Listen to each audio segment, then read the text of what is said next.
that he wanted to know how to pronounce Safe's name. So Just I mean, Safe said it. Yeah, Safe said it himself. Safe is the right call, the better call. Yeah. I mean, it's Yeah. okay both, to be honest, so I don't really care. If you want to be fancy, you can go with saffee, you know. If you want to be like casual, Safe. I remember when I started playing the FPLC and things like this, back in the day, they would always call me saffee, so I just got, I'm just used to it. All right, before we start off with the interview, so I'm going to first call out to our sponsor, Refrag, for partnering up with NartOutHere. Refrag is a CSGO training tool to help improve your game. Train like a pro, play like a pro. Make sure to use the code NART to save 15%. Now, we're going to start off with Safi's questions right now with his interview. First question I want to ask you is, how did you get into CS? So it was a long story first. I used to play, my first CS that I played was CS Source. Was when I got the orange box, I think. And then I would just play it for fun. Actually, I would play more Team Fortress 2 than TSS. And then I would play a lot of zombie mode, like surf and things like this. And then like a few years later, my brother had this hardware store where they sell like mouses and keyboards, gaming keyboards, things like this. And they signed up a 1.6, which was the Fire Gamers back then, the old school guys would know it. And then just one weekend, they told me, "Oh, let's come see the guys play." You know, it was a cyber cafe. They were playing it, and I just went there. And then when I saw the five guys lined up, you know, just communicating and all the hype, and was like, I want to do this. That's what I want to do. So when I got home that day, I just bought CS 1.6 and started to play. It was 2009, 2000, yeah, 2009, I think. Yeah, I have to say those internet cafes was the most fun experience. Better than the ones nowadays, though. Oh yeah, it was pretty fun. For sure. I used to play at those when I was in Greece a little. Not in the States. Yeah, gotta flex on them. You gotta flex. They don't have it. They don't have them in the States that much anymore, though. Yeah, only frag. Yeah. Is it? You started way back in 2011. You started you did 1.6 events, and then all of a sudden you just kind of just stopped and you went to school. Is that correct? Yeah. You started becoming an engineer just to make sure, right? Yeah, I went to engineering school. Oh, not fun. Not fun. If you had to do it again, would you have during that 2011? Would you have stuck with school, or would you have kept on grinding CS? I mean, back then it was really tough, you know, for players like not only in Brazil but everywhere to just live out of Counterstrike. So now there's a family pressure, of course, and trying to get something done in life. So I don't regret it, because back then it was just how things were supposed to be. And yeah, I think I don't regret it going stopping playing. Would you have believed that if you stuck with CS, you would have been would you able to still get on a pro team if you stuck with CS at that time? And then not go to school? Yeah, I mean, I can never tell because I'm a really religious guy, and for me, everything happens for a reason. So I can say that if I kept playing, I'll be on a good team back then. But I think everything happened for a reason, and I grew I grew a lot for not playing Counter Strike. I grew a lot as a person, and that's what made me be here, I guess. During those years where you didn't you weren't in school, were you playing it at all casually? Not really. You just focused on school? Yeah, just school. Yeah, I didn't even touch Counter Strike. I touched like CS:GO like maybe 2 or 3 times to play zombie mode, but that was it. Did did you play anything else, or just mostly just focus on school? Not just school. Just school. Just like a true scholar right there, man. Yeah. When you came back in 2019, right? Yeah, And 2019. you got signed up by New England Whalers, which was like an NA team. Yeah. How would you like? What? I'll sum up the question, make it easier. Like, what made you want to come back? So I was in the US playing soccer in the Oh wait. yeah, yeah, Say it the right way. It's not soccer. It's football. yeah. There you It go. is football. It is football. Yeah, we it have is UK football. guys here as well, so Yeah. Say Yeah, pay respect. say it the Gotta right pay way. respect. To be fair. Football. Football. So I was in the US, studying for college and playing football. There we go. And then that was 2017 when I went to the US to do that. And then like in late 2018, I saw T1, the game of T1 against Cloud9, when T1 beat them. And I was really close friend to Kaike, which was playing for T1. He's on Plano now. And when I saw him in that match, I was like, man, maybe I can go back to play. So it gave me like inspiration to go back and play Counterstrike again. Then after the Whalers, you from the NA team, you went to like a Brazilian team. Like, was it pronounced Paquita? Paqueta Paqueta, from that's right. yeah, football player. During that time, is that where you picked up the op? Yeah. How? Actually, so I was a rifler all my life. So on the first month of the Paqueta team, the upper that was the Agile as well, he just decided to quit because he thought that our team wasn't going anywhere and things like that. So he kind of rage quit on us, and we were looking for players, and it was really hard to find an upper. So I just told the guys maybe I can do it. Let's try. That's how I started. It was really tough at the beginning, really tough. In 2019, that was yeah, it was kind of tough at that time after the op nerf and stuff like that. So you just picked it up out of the blue, just picked up the op. Yeah, and I had to change my sense as well, Yeah. because I used to use really low sense, like 1.4 or something like this, and I just couldn't walk up with that sense. So I had to, step up a little bit to some higher sense. And during that time, like you just got out of school, went to the Whalers, and you went to Paqueta. You kind of just within like a year or so, you kind of were rising up the scenes pretty fast. How would you explain that rise? You just got there like you're becoming just like within 1 year off school, and you're just starting to like grind really fast. How would you explain that? Like what type of what got you driven?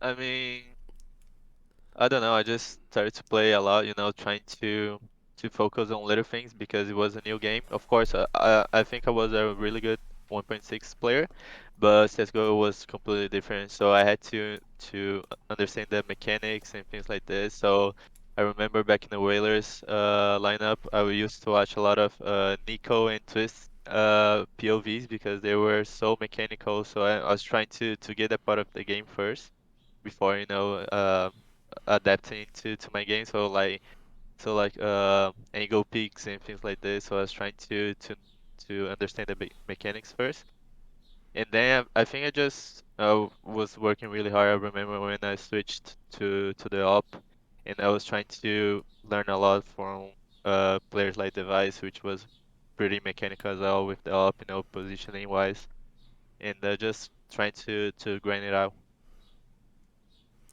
And during those times, like you were considered, like I read an article that you consider like a gifted rookie, even on being at a little older age. Did you find like your age to be a factor at all, or no? I mean, actually, it was pretty good for me because since I was experienced in life, I was able to manage the teams that I was in pretty well. Just normal. I don't know how to say in English, but I was pretty more experienced guy, so things like didn't affect me as much, and I was able to transfer the experience from life to my teammates as well. And then finally, when did you get picked up by Pain? How did they notice you from Paqueta? Like were you getting scouted and stuff like that? Yeah, I think from Paquetá, we were playing like some really good tournaments back in Brazil. It was like tier 2, tier 1 Brazilian tournaments, and I was doing pretty good there. You know, I was having really good stats, really good games. And I think we practiced against them, we scrimped them like 2 or 3 times, and I was doing pretty well as well. So I think they saw me and just, and I think Bruno, their coach, he remembered me from back of 1.6. I think EKI as well. So it was like that connection, that little of connection that also helped. And then when you got picked up by Pain, like was there a type of like AWPer? And during your Pain, you Pain like a year and a half. So was there a type of AWPer that you were kind of molding off of? Because Brazil's usually has like the very aggressive guys like Fallen and Hen One or Henny. And then what type of molding opping were you taking out during Pain? So for me, like since the beginning, from that transition from rifler to AWPer, uh, I could watch guys like Fallen, Henny, and like guys like Simple and Zayu, but they were like doing stuff that you just cannot, you know, as a new player, you just cannot do it, you know. So I was trying to look at guys like with more like mechanical approach to the game, you know, like more textbook. So I was trying to watch guys like Device, even Serson. I think Serson was really good at the time with his T-side picks. I think I used to get a lot from them back in the day, and Device as well. So yeah, I was trying to mold myself from those guys, and then try to do like something more crazy and try to do be more aggressive and things like this. And you were in Pain for like a little over a year, like from like the end of 2020 to like the end of 2021, a little over a year. How would you like that rise from just going from out of school in 2018, going to a small tier 2 team, then going to like Pain, which was like a borderline tier 2, tier 1 team? Like, what kind of advice would you give to someone like who want you just following your steps? Uh, Advice, I mean, just work really hard, you know, just be resilient to everything that you do, and you know, keep pushing. I think that's how I got here and how I got uh that chance in Pain as well. And when like the follow up on that, like you were playing on Pain for like over a year, and that was during at the time during COVID. And you're becoming like a rising star in like the Brazil scenes. Did you think COVID had an effect? Like if there was no COVID, would you have like made it to FURIA earlier or got to another team earlier? I mean, I cannot say. Uh, Because COVID for like screwed with the LAN events and stuff like that. That's what I mean. Yeah. yeah, yeah, but I mean, during those time, I think with Pain, I had like some really good moments, you know, and not having the pressure of a land right off the bat was good to me, you know. So I could uh build up my game during those online eras that kind of helped me. And then during Pain, you won a lot of cash cups, but like one of the big events that you guys won was the North American DreamHack in January 2021. Like that was like your first like big event that you won. How would you explain that feeling? Yeah, it was pretty nice, you know. It was beginning of the year as well when we came back from vacation in 2021. So yeah, it felt really good, you know, being in the we got the invitation after that win to play our first time in Europe for me, which was the DreamHack Master. So yeah, it was pretty nice to win it. And then for 2021, with the announcement of the major and like the one in PGL Stockholm, that was like your very first big LAN event. Like, Yeah. how was your feeling going to that major? Did you have nerves? Were you confident? Yeah, I mean, personally for me, I was trying not to think much about it, but when you got to the hotel and see all those guys, you know, like damn, I'm in the major, you know, so it was it was hard, but I was just trying to focus, you know, and I was happy with my team as well. So the atmosphere inside the team was pretty good, so that kind of helped as well. So yeah, I mean, just try to stay calm and do what we do in practice and things like this. And then the hit on Pain during the Stockholm Major, like Pain did go 1-3. They lost to like VP, Renegades, and Astralis, but you and then you beat Sharks. I always remember I was watching. You were playing Sharks very well. Like you had like a plus 26 ratio that game, and you were pretty much doing well the whole tournament. Was it at that time you knew you were getting like offers at all from other teams, FURIA, for example? You know, during that time, I just not trying to think about anything else. I was just trying to focus on playing and things like this, and that's what I thought like during that time. And I remember we had some really good games against VP. That we lost Yeah, you played well. 16-14. Yeah. Yeah, it was 16-14 to Renegades as well. It was 16-14. And Astralis we could have won Ancient, but we threw it. So yeah, I mean it was a pretty good team. Like right after that event, like were you getting offers off the bat to join FURIA? I'm just curious. I mean, I knew that they had some interest, but you know, I just trying to play cool, you know. Yeah. All right, now we're gonna hit the FURIA years. Before I ask any questions, you guys can ask some questions as well, so I don't cut you guys off as well. So if you want to ask any question, anyone? I'll save mine. I'll You save save mine mine? because they're more for FURIA time. Yeah, it's just we're going over FURIA right now, so you can bring it up. Yeah. So, Okay. Yeah. I'll go for this one, I guess. The difference in AWPing at different levels, obviously there's a humongous difference, I would imagine, for you AWPing in Pain than AWPing in FURIA. I'm just curious, is it like under art system, is it more restrictive? I just wondered if you could talk about any of the significant differences between the two, from AWPing on Pain to AWPing on FURIA. But I wouldn't say restrictive, but the playing style is so much faster, you know. So sometimes I just it doesn't make sense to pick up the up. But Yeah. like on Pain, we had that slower pace where I could like dictate a little bit more with the up. So that was the biggest difference. I'm gonna follow up on his question. Like speaking of FURIA's, one of the most aggressive teams out there.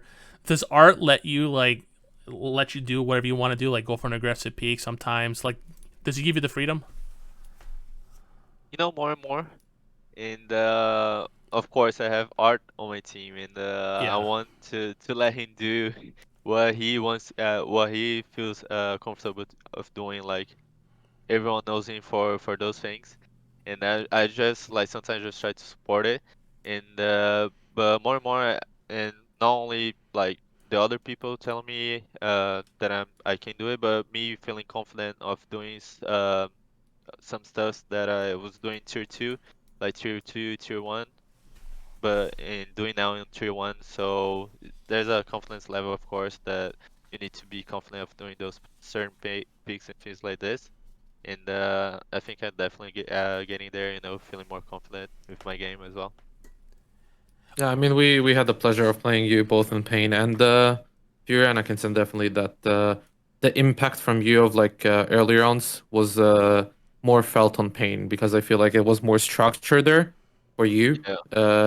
to go for those aggressive peaks. But I mean, in FURIA, the beautiful thing is like you guys all are just crazy aimers, and everyone can just pop off, which I think is not that restrictive of you as well. Like if you have a good game, I'm sure people will just let you do your thing. Exactly. Yeah. And I'm gonna speak from Nart right here, because everyone knows Nart watches demos and stuff. Wait, who? NartOutHere. Sorry, Nade's out here. Nade's out here. Oh, okay. Yeah, he got involved in Nade's out here. My bad. Yeah. We know that he watches a shit ton of demos, and every time I'm in a DM or I'm in a call with him, and every time he's watching a FURIA one, he punches the monitor. He can never watch your stuff. Like, bro, I did the same. Yeah. When I tried to anti-strat them, that was the most horrible experience of my life. Like I swear to God. He watches a video and he's like, "What the fuck are these guys doing? I don't understand it." So like, yeah, it's crazy. Yeah, the playstyle. That's what I'm gonna hit up with the playstyle. Was it hard to transition playstyles from Pain to FURIA? Oh yeah, definitely, especially as an AWPer, of course. But you know, everybody has been so great. You know, we've been talking a lot. You know, Gary and Tacitus has been helping us a lot with everything in the art as well. So we've been talking a lot of things. You know, each and every day. I remember when we were here in Serbia for the first month, the first boot camp after I joined was pretty exhausting. You know, a lot of talks, a lot of practice. But I mean, everybody is been working really great. So yeah. And to hit on a little more between like the play styles stuff, was it the primary reasons why they picked you up is because like of your passive opping style compared to the Kenny? Like they wanted someone to have like that anchor role, able to get the confident shots, the easy shots. Is that one of the main reasons you'll say? Well, maybe, but everybody says I was really passive in playing. I don't see me playing I as passive as people say. I only see you But during that Sharks game against on the Stockholm one. You weren't really that passive in my end. yeah. You were pretty. So I mean, yeah, I think like I could do both. So maybe that's why. And let me get up one more question. Does anyone else have a question? While looking for. Yeah, I do have one. Go I right do have ahead. one. Go right ahead. It's, Go right it's ahead. just intriguing me because I've kind of like I think I had my take here as well on the podcast before about you guys, the team in general, Furia.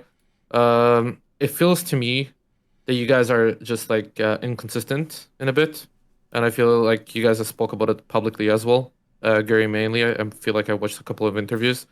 I'm just curious of like, are you guys going to stick to the same like just aggressive like out of the blue, or are you guys like going to a bit structureize a bit more about the team because that's like I feel like the freedom is the reason for the inconsistency. I just want to see your point of view. Why do you think you guys are inconsistent?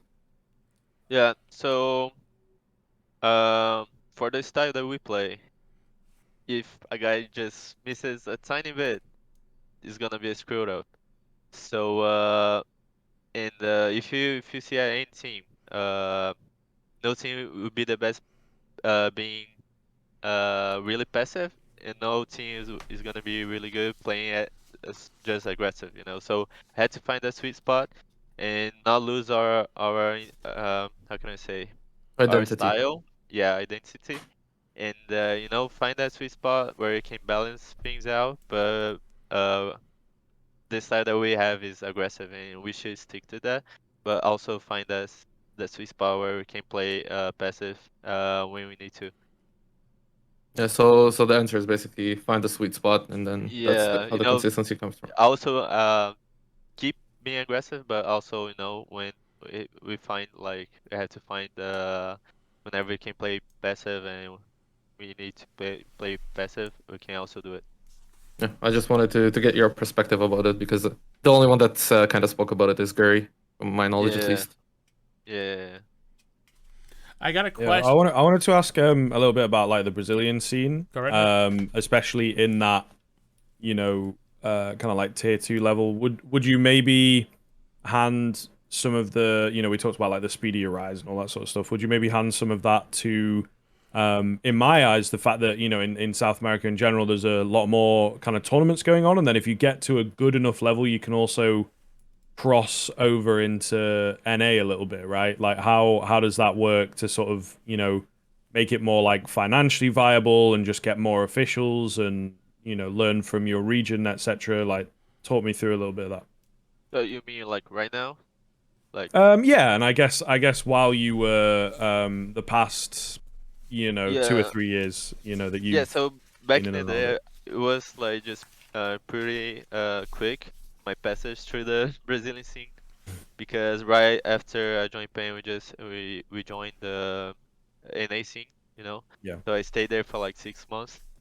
But like as of right now, I think the Brazilian scene as well with the South American scene in general, like we have Argentina and other countries. I think they are past NA already. So if you have like big tournaments to go to Brazil and do like big events in Brazil or in South America, I think people will look at it with different eyes. You know, people will start to pour more. and sponsors will be trying to support more. So I think the mainly reason is just that like big tournaments go to Brazil and go to South America and try to host a big tournament there. Yeah. Yeah, I definitely feel that. Like I stated before the podcast started, I think that the Americans, well, the South American RMR online qualifier is going to be way tougher than the NA one. I think that a Yeah, lot of teams I think so as realize well. realized that. I mean, ESL realized that the talent comes from Brazil, right? They gave 7 slots to Brazil this time. Last time they gave them only 6, where they gave NA 7. So I mean, I think it's getting there. What you're saying, like getting more tournament organizers looking towards that region. And I think like with all the projects going on right now, the Phelps, the Yale, the whatever we talked about before as well, like I think it's a strong candidate to actually like putting out talent to compete in tier 1 in Europe. Yeah, yeah. And people just like don't realize how difficult it is for like a Brazilian team to be moving around the world, around the planet. You know, playing here, playing there. Yeah. It's pretty tough for us as well. So yeah, we had to create like a strong base in Brazil. And I think that's what we're getting. Yeah, and that's it's good. actually that's pretty interesting as well. That's something I was going to touch on too. Obviously, in the pain days, or the early pain days, and of course your previous rosters, you wouldn't have had to travel much. You've been playing a lot online. Wouldn't have been an issue really for you at all. Did you experience any issues traveling? Was there a lot of burnout when you first started traveling around the world with Furia? Because I'm sure that must have been a big change up in your life, no doubt. I mean, I wouldn't say like travel a lot, but staying away from home for so long, you Yeah. know. And with pain, I experienced that as well. And just being away from your family and your culture, so it's pretty tough, you know. It's not like we play a tournament here in Germany, and tomorrow I can take a train, a plane, and be in my home country, you know. It's not like this, so I had to stay on the road for so long, and yeah, it's pretty hard for us, but I knew that becoming a pro player in Brazil, that's what I was getting. So I mean, that's how it is for now. But I hope that changed later. Yeah, I totally agree. As a guy that most of his team also travels to live in another continent, basically, the hardest thing is being away from your culture and your family. Yeah. Speaking of culture, we all the next major's in Rio.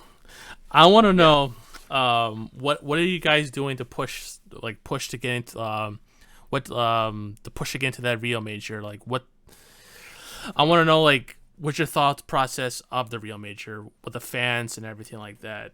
Would it have a huge effect? The fans have a huge effect, the environment, everything. I mean, the Brazilian fans are really, really freaking loud, bro. Like it's crazy. Yeah. I don't know if you like been to a tournament where there was like a lot of Brazilian fans, but I remember even back in the major in Belgium, there was just a small group of Brazilian people on the front of the stage, and you could hear them a lot. You know, it was like shaking the stage and feels like this. You know, of course the whole crowd was like shaking the stage, but that group of Brazilians was make so much noise. And I mean, as a Brazilian, I can speak for all of us, not only from my team, but as a Brazilian, those are the games that you always look for, you know, playing in front of their home crowd. And I think it's gonna be a pretty nice one. Do you sometimes think that it could be like a negative effect, like creating too much pressure? You know, for some players it can be, but I think once you get to the stage, you know, and you see all the hype, everything that is happening around you, you just want to be a part of it, you know. So I hope that most Brazilian team make to the stage to experience that. I hope we make there as well, and it's gonna be amazing. Uh, and speaking of the stage, like the major in Antwerp was like your first playoff stage in a major. How would you Yeah, explain that feeling? it was crazy, bro. It was something else. I just something that I cannot describe, you know. It was crazy. It was really nice. Now let's say you get on the stage in Rio. Would that be like amplified by would it be like double that, like be even more crazy? Like Yeah, definitely. With a crowd, will those headphones even work at all? I don't think so. I think when I will be there, because I'm saying like we're gonna qualify, yeah, of course. Yeah, obviously. I'm gonna wear double headphones and I'm gonna hug Safi from behind and be like, please protect me. Yeah, it's gonna be crazy. I just can't imagine like a Brazilian team winning the a stage game and people like just getting up to the stage and doing crazy stuff.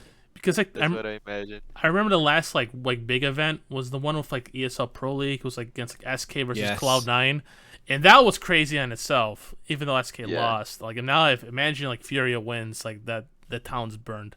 That's what I'm Yeah. thinking. Yeah, it's gonna be a good one. It's gonna be a good one. Yeah, I People found a ain't clip sleeping of at night. People ain't sleeping at night for sure. Yeah. Yeah.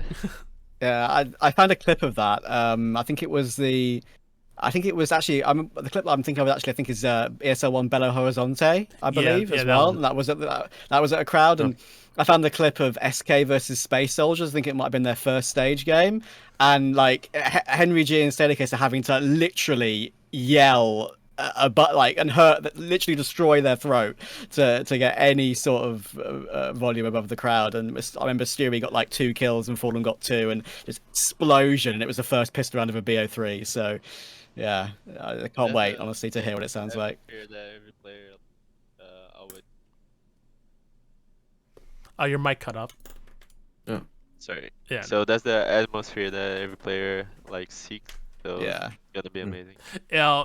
Now, this is a hypothetical. Like, if the major was at the Marcarana, the big stadium in Rio, I Oh yeah, it was gonna Like- be sold out. would have been sold out. Yeah. Okay. Yeah, 100%. 100%. I think no matter remember- where it would be in Brazil, it would have been sold out. Yeah, I remember when they announced the major, and then they announced like the selling of the tickets. I remember it was sold out in the first like 5 minutes or so. My girlfriend was trying to get it, like my brothers, so it was just sold out like really quick. So yeah, if it wasn't the like football stadium, it was gonna be sold out as well. You said it the right way. Definitely. You said it the right way. Yeah, football. Thank you. All right. Now speaking of boot camping, you guys are in EU, correct? Yeah, in Serbia. How you just came back this week. I know. Yeah, yesterday. Yeah. So like Today. how long are you gonna be staying boot camping in EU? So I think we stay 1 month here in Serbia. Then we're going to the Pro League. So yeah, it's gonna be a month of boot camp. It's gonna be really nice. Is this the first during that player break? Ever since Cologne, were you guys touching CS at all, or just mostly just vacation? I was trying to have my vacation as best as possible. So I was trying to just stay with my family and my girlfriend, and trying to get the best out of it. But I touched CS here and there. I think Drop played a lot. He's a little kid, so he always be playing. And but I think the most important thing of vacation is to be with the people that you love, and try to make the best out of it, because it's really quick. It goes really fast. So yeah. Because going from now to like what we got the Blast, you got Pro League, you got the Road to Rio, you got the Major. You won't be like seeing them for a while, so it's good to actually Yeah, it's a good thing that the major is going to happen in Brazil, so we'll be able to see then. So yeah. And Do you think you'll get a home crowd buff? the home Do crowd you buff, think you'll actually get it? Do you think you'll actually get it? A lot The of teams fan have got buff. it. the fan Even buff. Cloud9 got it in Dallas, and they're not even True. they're not even an American team Right. anymore. They're NA in our hearts. No. I'm disqualifying them from NA. Okay, sorry. They got an academy team in I know, CIS. I know. Why? I don't know. Why? I want to hit on ATK is the team in my heart for NA, even though. They're Oh, not- thank you. There we go. I want to hit a little before like on like the bad performances. Oh, no, sorry, no. I have a question from Nart. He wrote up because he's a strat guy. he wants to know regarding your nuke. This is his question he wrote. It's like it's very interesting because you guys are the only team that focuses a lot on the upper side and ignore outside yard.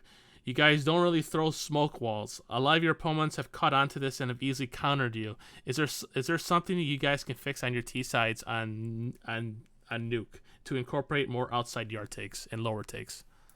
This is from Nades out here. So Yeah. So Nuke is a map that we've been trying to fix a lot of things, and you know, just trying new things, trying to know the meta, but as well as adapt our meta to what we think is good, you know. And yeah, definitely Nuke is something that we've been working on really hard, and hopefully it's gonna be a surprise for everyone. and Nades out here is also wondering if he ever gets would FURIA ever ask him to help get picked up as an analyst because he loves you guys. I mean, we have Tacitus, so sorry. Not for now. Not for now. Oh, ouch, darts. Yeah. I have a question for Maybe it can be an assistant analyst or a water boy. a water boy, or a pump up man, something like that. Pump up. He can be. Did you hear his speech, Dave? He had a good speech. Oh no, I didn't. We'll He link it to you. hyped some people up in advanced playoffs. We'll link it to you. Oh. I have this question to Skriv and Trav really fast. He's like, you guys casted ESL Valencia when FURIA played. How would you explain? I want to know how was it casting? How was it your feeling casting the FURIA guys? Well, I loved yeah, it, honestly. We did got 0-0 one Nation game, right? Furia, didn't we? Yeah. Yeah, we got did a one best of game. three. Yeah. It was fun. I very much liked it. I think it was more hype for us as the fact that it was our first FURIA game, and we wanted, obviously, I think both of us wanted to do FURIA at some point, and then 0-0 Nation just provided this wild upset that no one was expecting. Everyone was building up FURIA. Oh, they're going to finally win a LAN. You know, it's going to be a fantastic. And then I was expecting it. and then Not 0-0 gonna Nation lie. came in and went for it. I think that they're a very strong lineup. I think Dave can also Yeah. agree with that. The 0-0 Nation guys are very scary right now. Because Yeah. I think taking that pressure off Cold with Taco coming in as IGL and captain is huge.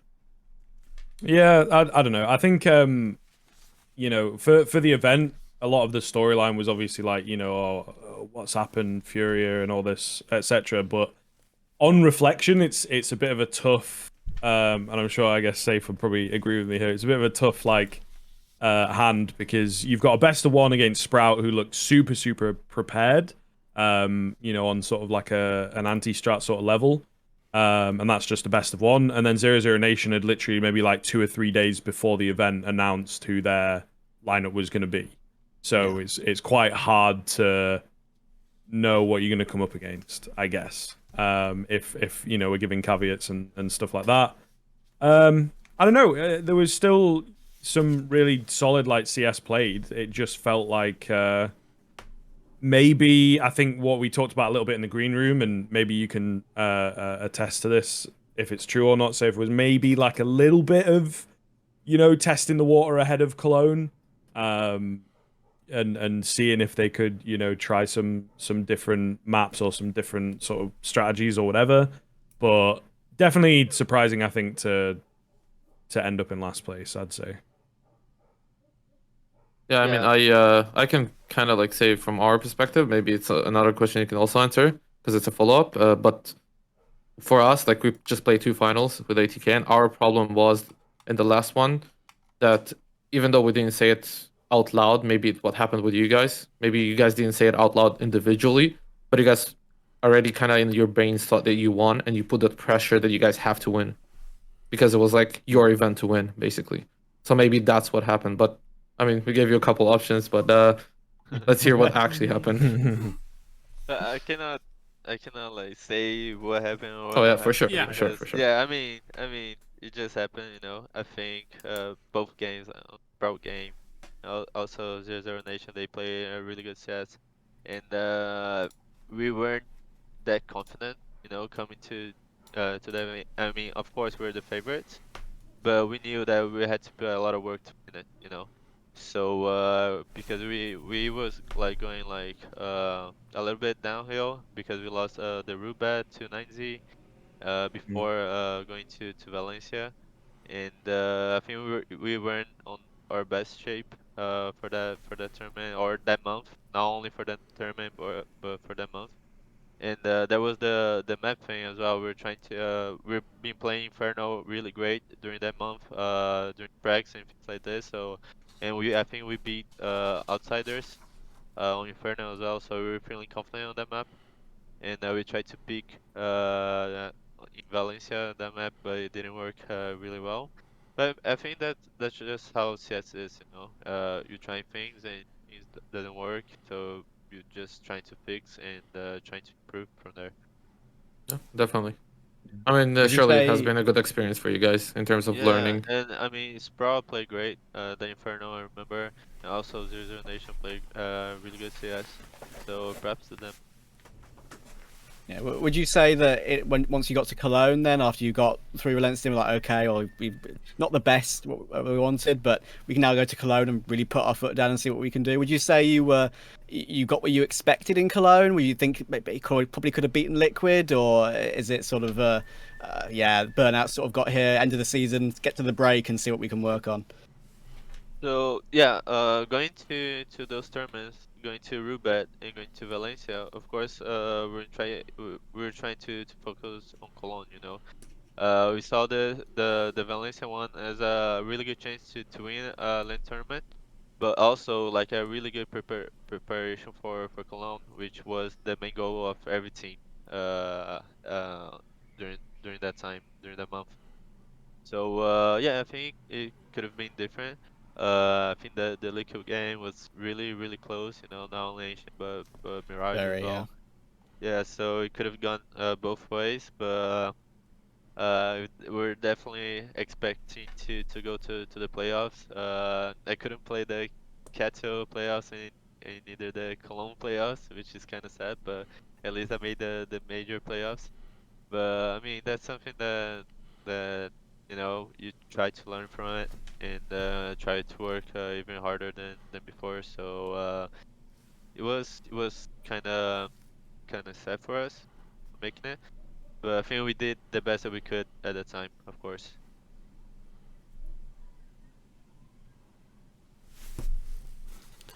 And I'm gonna hit up a little because we're talking about Furia right now. What is it like playing with like Yuri and Kesarato, and Art obviously, like because they're considered like the best trio in Brazil at the moment. How is it actually like playing with them? I mean, it's nice.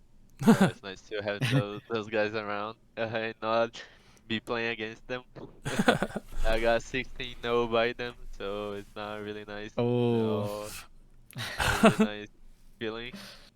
But you know, it's nice. They're really good guys as well outside the game, and always trying to learn as much as I can from them. And also trying to give my perspective because they've been on FURIA for so long that I am like the guy that came in from another team, so I can also give like new perspectives to them. So it's been really nice to work with them. Speaking of perspectives, is there any like do you guys besides Art who's the IGL? Is there anyone who helps with mid game calling at all? Oh yeah, I mean I think everybody tries to give some insight of what is happening during the round and try to be more impactful with calls and but the line changed and me and Drop joined, so you also had to find the balance between calling and things like this and not get over your IGL. So it's always a constant work and trying to see what everybody's comfortable with, the calls and things like this. Now, if you can share, is there like anything you can like share with us, like the most surprising thing Furia has done internally or backstage? You can something that's not like behind like closed books. Like, is there anything you can like share, like a funny story or anything like that? I don't think so. There we I try go. to remember like a funny story, things like that. Maybe went out to the club, you know. Yeah, it's something. Something. Nothing outside Uh, CS. Meeting Neymar. Nah. Who knows? Oh yeah, Neymar. Yeah, bro, it was crazy. For me, I Yeah, he's remember your Drop. boy. Yeah, Drop was just literally crying. You know, it was pretty funny. Oh, He's a Brazilian idol, and I mean it's crazy. he's a Brazilian Yeah, god over there. Let's be real. yeah. Sometimes I was Yeah. like, is it real? Like, is that guy really over there? You know, it's crazy. You went played with him? to pinch him. You were like touching him. You were like, dude, are you real? Fake? Yeah. Played any Nice, face it bro. pugs with Neymar? I've seen some clips. Not He's done yet. some good work. Oh, Not yet, Oh, not yet. Not I yet. play with Paquetá when was in the on his Ah. project. Yeah, but not with Neymar. No. But someday. Someday. Someday. All right, we're gonna Maybe Messi can also come. Easy there. Now we have some of like those laid back questions from like Redditors and forum guys we want to ask you. The big one we got a lot for was we start off first was your age question, because you know you're one of like the My old age? yeah dude, you're one 27. you're one of the old you're one of the oldest pros Pretty out old. there. Yeah. Like pretty these old. But actually, I have less than 8,000 hours of CSGO. Young in the heart. So that's young and proud. hardened, yeah. I have like 7,000 something hours on CSGO record, so I'm pretty young for the game. Yeah, you're young for the game. And like, if your age or you're old, that's like everyone's confused. Like, people are on Reddit are like, how'd you get like? Do you actually think you can still improve and stuff like that? That's the big question. Yeah, of course. I mean, I have only 7,000 hours in the game, so there's a lot of room to improve, you know. And it's funny because I think the main thing that I need to do, because of course age is gonna be a problem. So if I start to take care of my body and things like this, you know, trying like do stretch up routines and things like this, I want to play as much as possible. And talking like game wise, I think there's a lot of room to improve. I'm on my first year of Tier 1, so that's that says something. And Yeah, I there's a lot mean, of room to improve, and I just wanted to be like with my body and mind, you know, 100%, so I can improve. And that's the main goal. I don't think that we can see your age at all with the way you play. No, man, I I think everybody can agree on that, and I think that you still have a long ass career. So I think you can be hugely inspired by what Imperial did at the major as well, can't you? I mean, they did so well, and they're Yeah. classified They as do the really old good. boys now. So yeah. Yeah. I see you in the scene for the longest time. Like you're probably one of the. Again, you said it's your first year as a Tier 1, and you have a lot to give. Most people in the first year are not giving that much output. And if people, and we're bringing up with the age, like look at Fallen, look at Forest, they're still kicking. Yeah. They're still kicking ass. So I still Look at Kerrigan. Kerrigan as the well. main reason with the age, like people see the age, but there's also like a lot of time that guy put into the game, you know. So maybe there's a lack of motivation or something like that, and I'm far beyond far to get to it, you know. There's a lot of motivation, so I think that's the main reason when people say about age. Maybe it's the lack of motivation and things like this. Is it? You think not like the technical. small follow? You think it's a little overblown, that argument? Age kills CS player, esport players. You think it's a little overblown? Well, yeah. I mean, I think it is, but also there's like science behind it. But I think like esports is something like really new, and there's a lot of things that we can learn still from esports. So if you take like football, like 40 years ago, like there was like players smoking on the locker room, you know, and thought that was healthy, and which wasn't. So there's a lot of things that we can learn, and you know, try to get like pros to play as much as possible, you know, for the age. Yeah, I mean, I think that the perception from that is the Pasha Biceps and all those guys that have done their thing, signed the big contracts with a lot of money, made their money in esports in general, and just started a family. And obviously, as a guy that it's not like your first priority anymore, it's not something you're gonna put a lot of time in as you put before. So I think Yeah. that those are like the examples of people like thinking that. But there are a lot of people that are still like trying to make it, right. Like, even I'm not talking about 30 plus, but I'm talking about like even like 26, let's say 27. Yeah. People around that age still trying to make it, and they like whoever commits enough. I don't think age is a problem. Yeah, I think so as well. I think you have also like players like Snappy from ENCE, like Yep. players that are, not young, but still are trying to prove himself. And yeah, I Do you agree. think? Definitely. Do you think you could be a player like that one day if you reach like sort of that sort of stage of your career? You could be like an AWP IGL like Fallen has been over the years, or do you think that's something you probably wouldn't want to take on? IGL is a pretty tough role. Maybe, who knows? I think it's pretty impossible, in my opinion. It's hard because you have to put a lot of time into opping, and then you have to Yeah. put a lot of time into IGLing. So Yeah, it's I like think only Fallen was able to do. Of course, Art with FURIA, but now that he's a rifler, I mean, Fallen was something else, bro. yeah, definitely. Speaking of rifling, 2 questions on that. Are you still very comfortable on the rifling aspect now? Like, are you still a good rifler? Oh yeah, I think so. I think I still can like frag with the rifle. No, and I like to play with the rifle as well. It's not something that I'm afraid of doing. I think if you see our games on Vertigo and maps where our pace is quicker, I can pick up the AK and do some damage with it. And now we just got a guy on the Twitch chat spawned. What's one's better, the M4A4 or the M4A1S? A1. A1S. A1S. Yeah. There's no question about Exactly. A1S. Yeah. Yeah. We asked- the thing I is, I like- do agree. I really like the A4 though. Back when it wasn't nerfed or the A1 wasn't buffed. Yeah. But yeah, for now A1S. What do you reckon if they like Same price. evened out the prices? Yeah, is kind of the big one. Would you maybe pick it A4. up a bit more If on they certain switch spots? like Or the A1S to 3,100, if they switch the prices. yeah, yeah.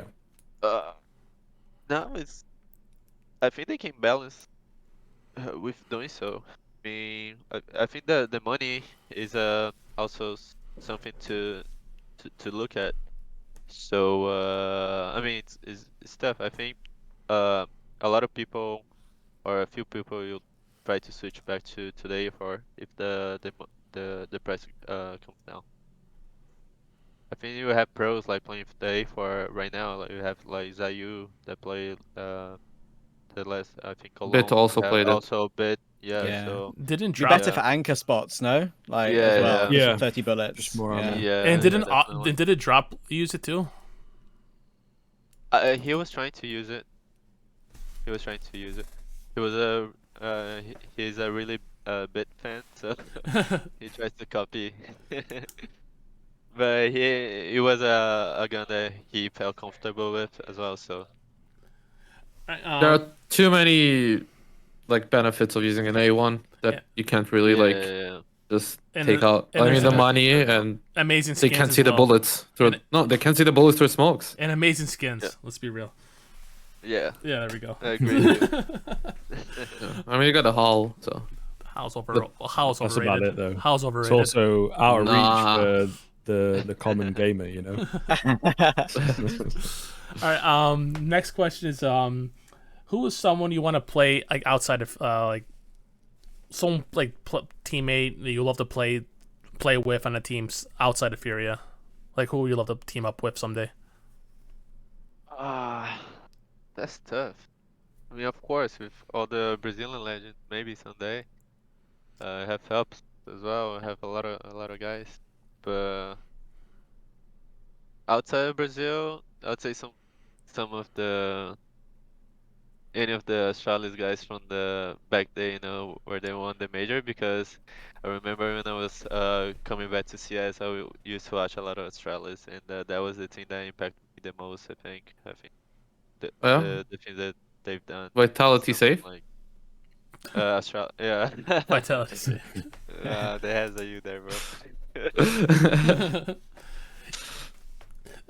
Who's like your closest like friend outside of Furia, like that you always play with? I'll say Kaike. That plays Counterstrike. I'll say Kaike.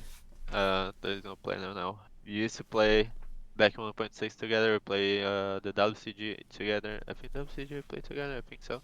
And I mean, most of my tournaments in 1.6 I play with him. And I came back to play CSGO. One of the reasons was because of him. So yeah, let's say Kaike. Who is the best CS:GO player that you ever played with and or against? That I play with outside from FURIA, I would say Bigu Zera. And that I play against, can say Simpo, Zio, Yeah, the obvious all of those choices. guys. Yeah. Nico. Nico. Yeah. Hunter was playing pretty good as well.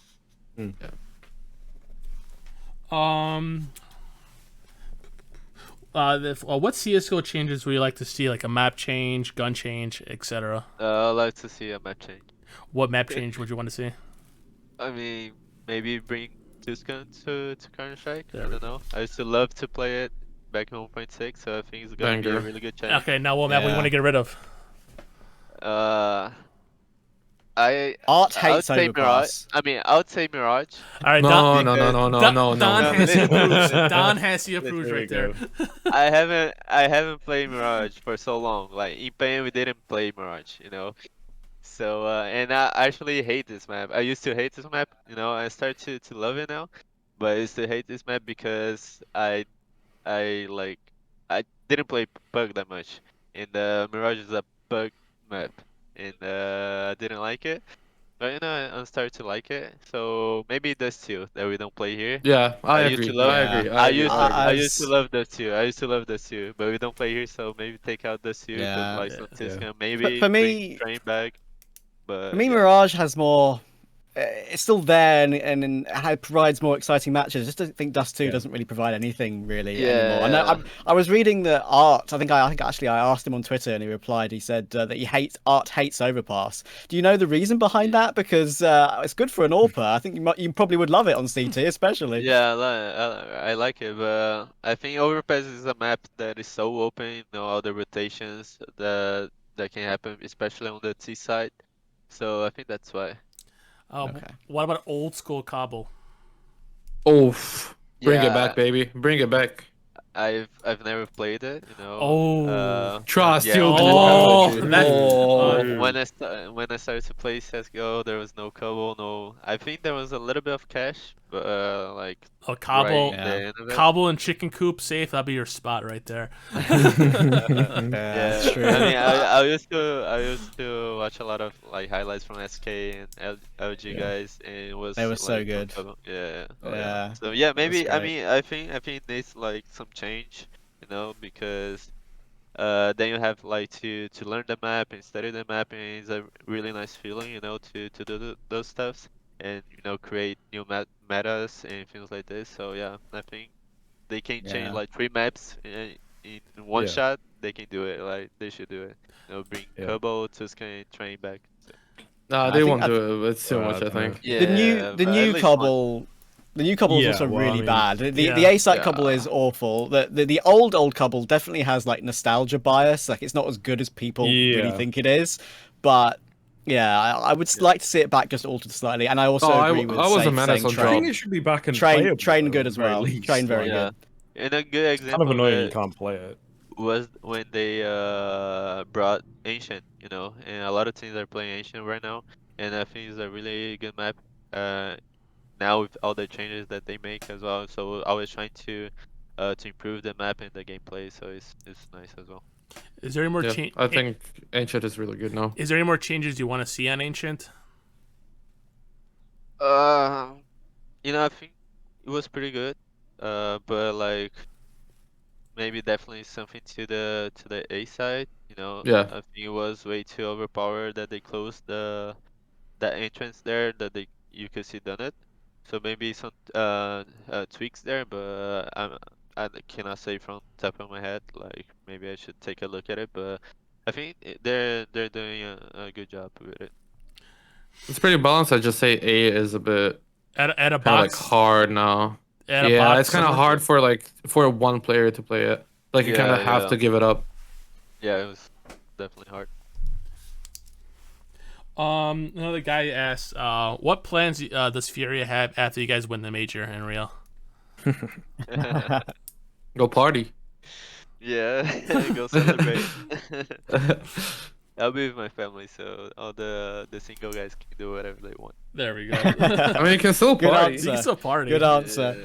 Yeah, you can still party. Responsible. Responsible answer. And Experienced in life. lastly for Right. me, what does Safe do outside CS:GO? Like in Me? real life. You know, when I'm in Brazil, I like to spend a lot of time with my family, be with the people that I loved, and while I'm on my boot camp outside of CS, sometimes I try to spend more time with my girlfriend, like watching some TV shows and things like this. You know, just trying to relax from the exhausting day. Do you have any hobbies outside of gaming?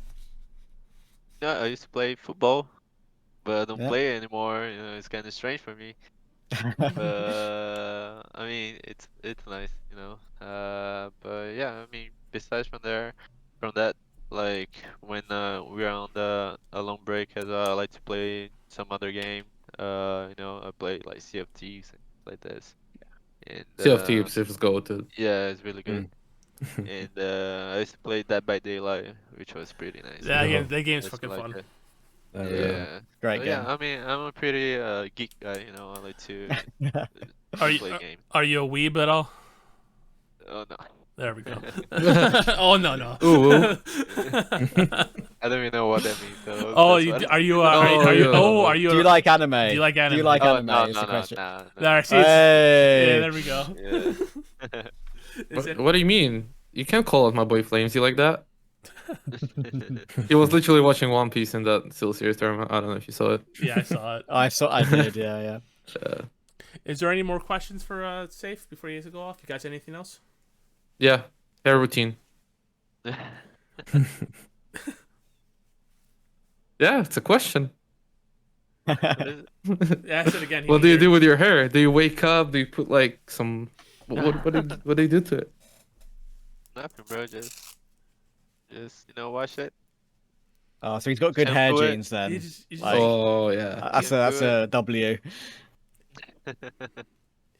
yeah, that's a dub. Look at mine. Mine is already receiving. mine too. Mine's me and Spray. No, that's on the fine. Yeah, let's not. We all need to stop here. I think. All right. Is there, you guys have anything else for Safe? I'm all good. You all good? Yeah, I'm good, I think. Yeah. Safe, thank you so much for joining us and spending Thank time you, for this guys. question. And now, this is the joke I'm gonna say. When the major happens, if you need a skin upgrade for the major, just ask me. I'll lend you all my skins you want to play for the All major. right, perfect. I Yeah, got- Safari meshes. What No, knife do you have? I actually Which got knife do you have? Kados. I got Kados, and I have a butterfly sapphire, so you can rock that. Oh, There there you you go. There you go. I got my butterfly for the major already. There you so- go. See, that's why. I can give you a Guys. sand dune P250 if you want.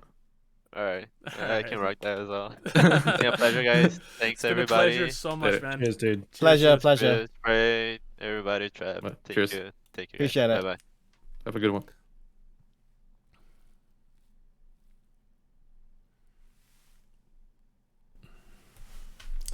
All right, guys, we're gonna go into some of the recap news right now. Alrighty. Good stuff. What a nice guy. Yeah, very Amazing wholesome guy. towards You- the end. You know how You to can win the- tell. You can tell he's slightly more mature, can't you? Like he's Oh, yeah. more very mature. than very me. level-headed, lovely guy. Yeah. Yeah, it'll be interesting to see like whether the whole age thing is like I don't know if some of it's maybe due to a bit of burnout kind of thing. No, like, as yeah. you start to get older, maybe where it's like you've got 20, 30k hours or whatever. I don't think so. I think it's literally like my thinking is money. Like you've made your money. Yeah, You have a family. What else do you need in life? yeah. It's hard Yeah. to justify like getting back or bouncing back and all that. Yeah, Also, you're the getting game like changes kicked a lot as well, and right? Like, yeah, but you for know. example, you get kicked from a team and you already made your money, and like, Yeah. what's the point of pursuing another traveling heavy career? Yeah, that's so true. Yeah, that's my take on it. That's I think it's pretty safe to call it that way because you see some players that don't have those family obligations, and they're getting older. They're still popping off, where some just faded away. Look at Forrest. Yeah, well, even at Pasha was Even still Pasha- decent. Pasha still, Forrest is still, he can still be on a tier 1 team. Yeah, for sure. All right, we're gonna hit on some of the news that happened this week. We already had some stuff from last week, so we're gonna go on the stuff that's new. We're gonna talk first with MIBR, Ed, and Henny to the starting lineup. What are your guys' takes on this? A really good move in my opinion. The best one they could have made. Yeah, Yeah. they needed a Agreed. they needed a great opera for this move. So, like any other takes besides this one, because I think we all agree this is like the best move they can Yeah. do. I just I mean, hope. you just have to wait and see. You think, Yeah, I just hope it doesn't implode again because I think for like Henny's a slight roster curse with most of the things he's been on in the Yeah. last couple of years. So like for his sake, I hope it does well because it's as you say, it's the perfect move. I hope he doesn't force Lucas back into the roster somehow at some point, even though it might work. You know, that's the meme surrounding that one. But yeah, I think especially with MIBR being in. Having Pro League slot and everything, I think it's the perfect. He's proven that he can do it there. So, do you Yeah, think I mean, the last move is not really his fault though. So of course, I'd say that he still has a lot to give, and I think that's like a perfect fit for the team. But you obviously have to see how they vibe together and how they play together before we can even state anything about the team. yeah. He should bring a fair bit of experience as well. I think that they have in age, but in sort of top level CS and that kind of thing, they maybe don't have as much. So On it's a paper, pretty good move all around. I don't think you can knock it at the end on of the day. paper, would you think this team can make the major at all? Yeah, maybe the I- major. I don't know that they I do. don't stickers know. again. I think they can get stickers again. get stickers. sure. I'll refer to stickers. You think they can get to like challenger stage? Not Let me tell you, I don't know because I think with all the roster moves happened in like the South American scene, the Brazilian scene, there are very very tough teams out there.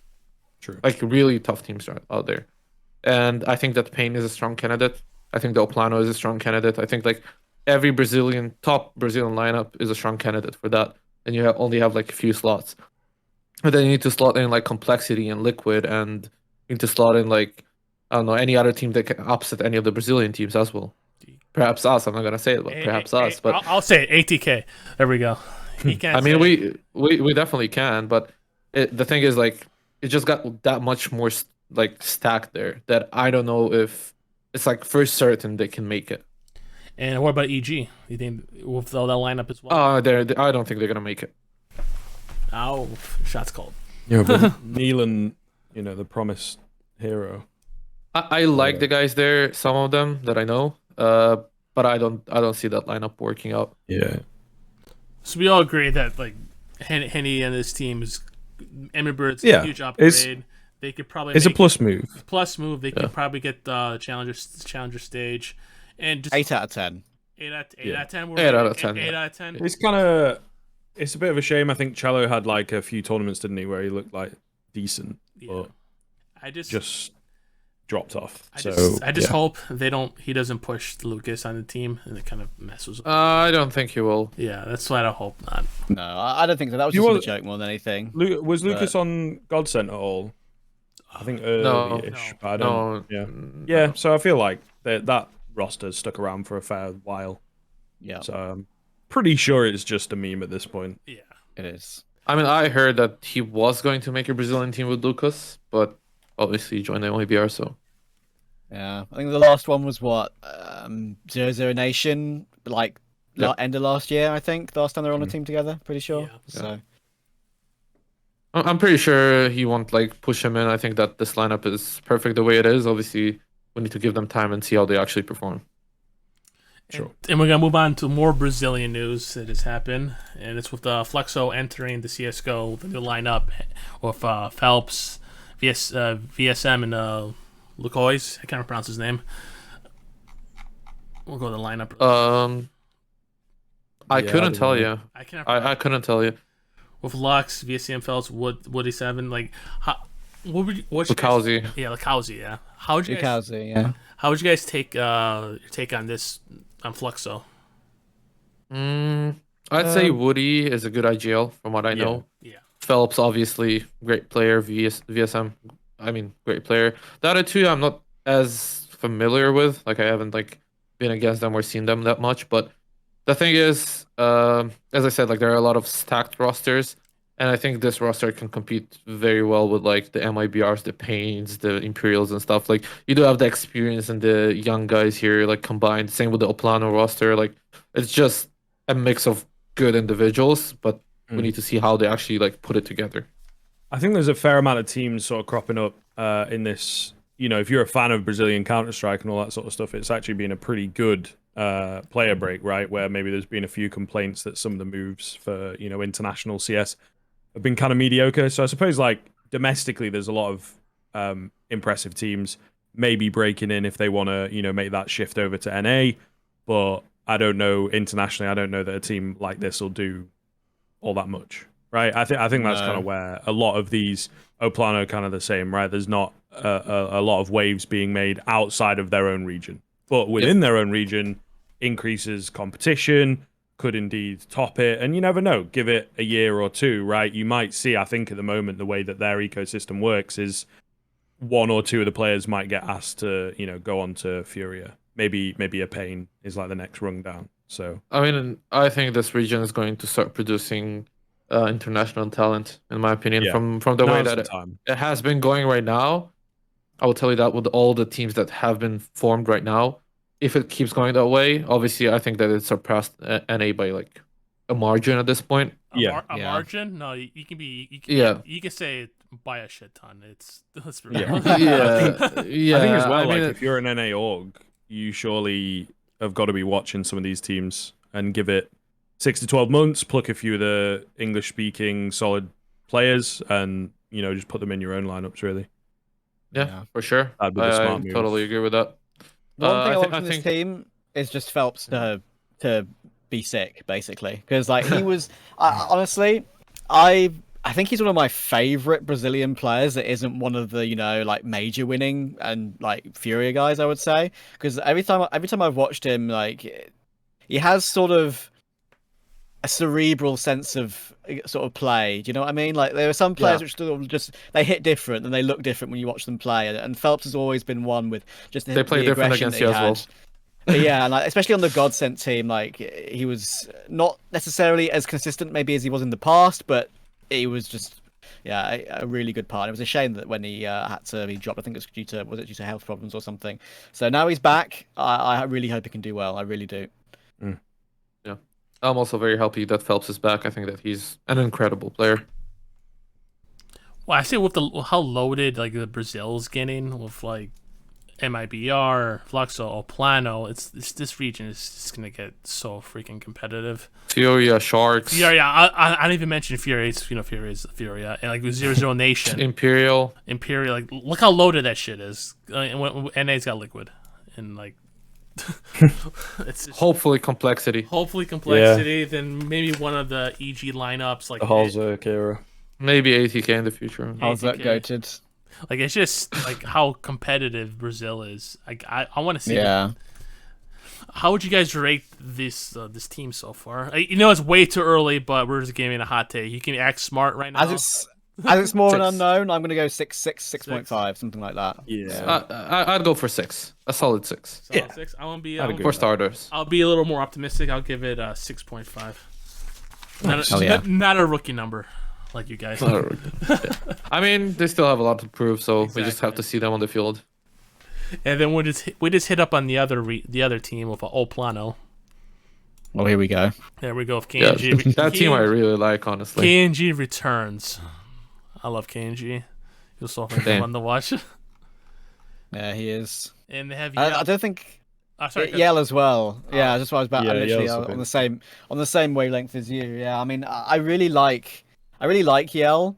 I remember watching him. It's weird, right? Because I remember watching Yell play back in like 2016 when he was on like LG or something, and I was thinking to myself, okay, this is another one of these, journeyman players. Is relatively decent, but you probably won't see that much of him after he has his little stint in this team. But he's kept sticking around for like 6 years now, and he's still getting himself on these teams, and I think he played very well and justifies it. So yeah, it's proved me wrong a little bit in that one, and I think this roster is about the same level the Fluxo roster could be, if not, if they get time together this time, because Plano has famously just not had much time with a consistent 5 in the past. They've always fallen away and not given themselves a chance. So I think on yeah. paper they're better. Honestly. Yeah. Okay. They got like a youngster who plays for FURIA Academy. Nick is obviously there's no doubt that that guy is insane. KNG, Yell, and Clay, like they're all. Nick is good as well. Yeah. Yeah, everybody there is just like pure firepower, and I think like on paper that is like, in my opinion, a better roster than MIBR currently. Okay, fair. Okay, that's a big call. Yeah, I think it just goes back. It should be a really interesting kind of season for that season, and maybe we'll get they'll figure out and 0-0 Nation as well, right? Like they'll figure out how to maybe break out or maybe put some of these players with each other and make the best team possible, kind of thing. So I think it should be a lot of fun actually to watch the next sort of 6 months of Brazilian Counterstrike. Would you say that Plano has a better shot than MIBR and Fluxo to make the major? Yes. The next stage, let's say, not even just a sticker stage, like Challenger, even beyond that. I'd probably say definitely better than Fluxo. Yeah, MIBR, I don't know. We'll see, because that roster's also been together for a fair bit, which I think can help quite a bit, especially with how annoying going through the open qualifier circuit can be. Thing is, like the MIBR roster went under a heavy roster change with Woody leaving. There was minus an AWP and minus a IGL. Yeah, that's true. And it's still quite recent, so I think every one of those teams is kind of like in the rebuild stage or like build up stage. And in my opinion, to my eyes, on paper, the Plano roster is just like better on paper. Okay. Where would you guys rate it? 7-2. Oh. 7-2. Love the non-rookie number. I knew when you mentioned it, I had to. We rated the move in MIBR 8, but we didn't rate the team. Okay, good. So you can go back to the team for MIBR right now if you want to hit it up on it. Yeah, I just want to say that because I would give MIBR currently a 7. All right. And I would give this team around the same, let's say like 7.5, 8, because we still have to see them play. Yeah. And play each other as well. Trev? Yep.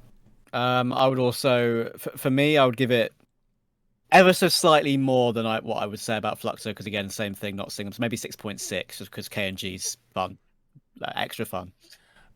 It has my boy Yell on here. We had him on the show earlier, so I had to give him a little more boost up there. I'm going to give it a 7.9. That's my rating. Hell yeah. Yeah, to my boy Yell. Yeah, your boy. You guys already like drank a beer and stuff. Exactly, right, Spray?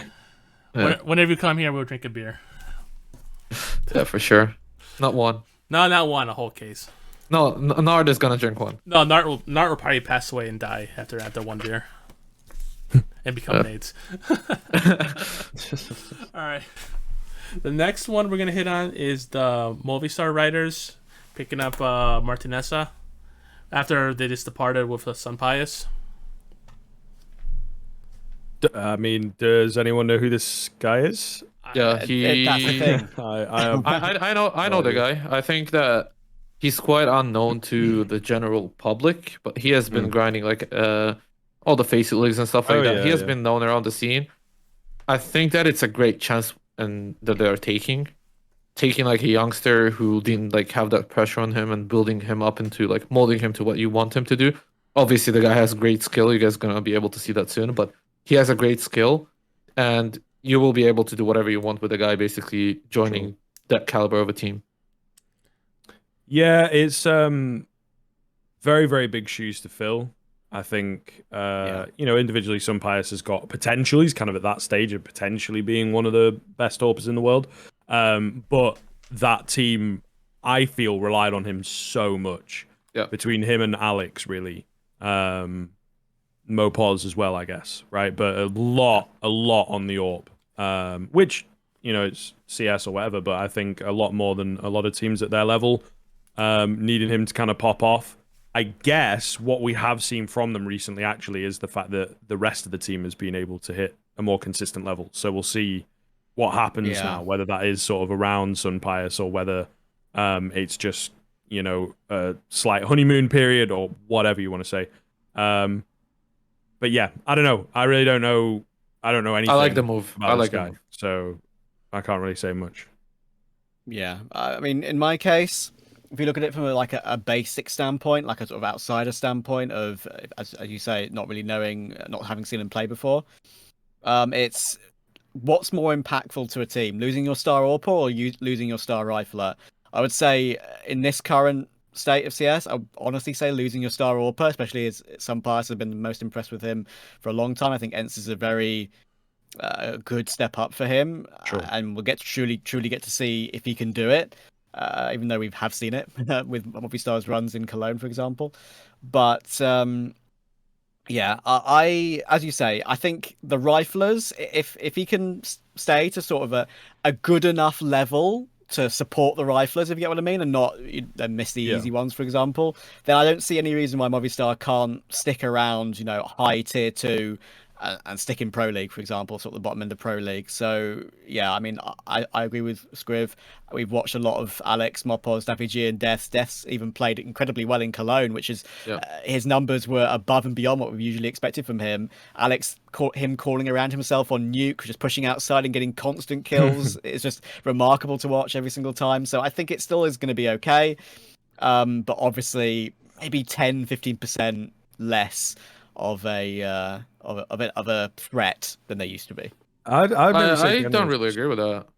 I think that at the beginning there will be a bigger threat because you don't know what they're gonna come up with. You think? Okay. As well as like you don't really know how they're gonna use the new AWPer, right? You don't really know if he's gonna be the aggressive one. Is he gonna be like, as you said, the passive one to set up the rifles?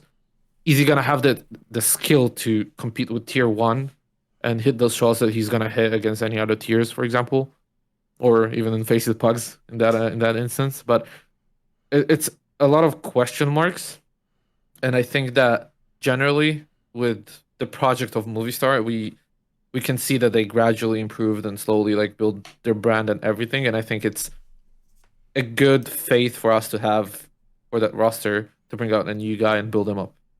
Yeah, I do agree with that 100%. I think that it absolutely has the potential to be as good as before and make a run in some of these events. Yeah, no doubt. My thing is that, like, yeah, the Sunpius drop going to ENCE, like, that does hurt initially, but I love the idea of them sticking with a Spanish lineup, just, you know, keep Spanish CS going, because they got all those old Movistar, all those old Movistar teams, they were sort of good enough for, you know, the winning Premier, for example, or ESEA Premier and stuff like that. Like, they went through Shocks, the Estonian player, they had Smuya for God knows how long, and yeah, that never worked. And once they finally found this roster, I'm actually quite sad that they're not continuing with it. But as you say, best case scenario is picking up someone from the same region, which is what they've done. Like, do you think that, like, right now HLTV rankings are like 6 or something like that? You think they can keep this up? Like, maybe not top 10, but, you know, top 15 with this roster? I mean, yes. I don't know if it's straight off the bat. I don't know if straight off the bat, but I think that they can even maintain top 10 depending on how we will see them moving forward. I agree. How would you rate this team? This is a hard one, though. This is so hard. This is a hard one. It's still got to be at least like. All right, we'll break it down. We'll say potential, like what's your potential of this ranking, and then what's like your initial, you know. Yeah. Okay. Yeah. I'd say at the moment it's kind of. I guess if we're giving like, you know, 7s to some of the Brazilian rosters, we got to move these up pretty high to like, you know, like a high 8, I guess. and then potential of. It's sort of, I guess, as you get higher and higher, right? If we're doing like an out of 10 sort of rating system, Yeah. whatever. But, I'd say for me maybe an 8.5 at the moment.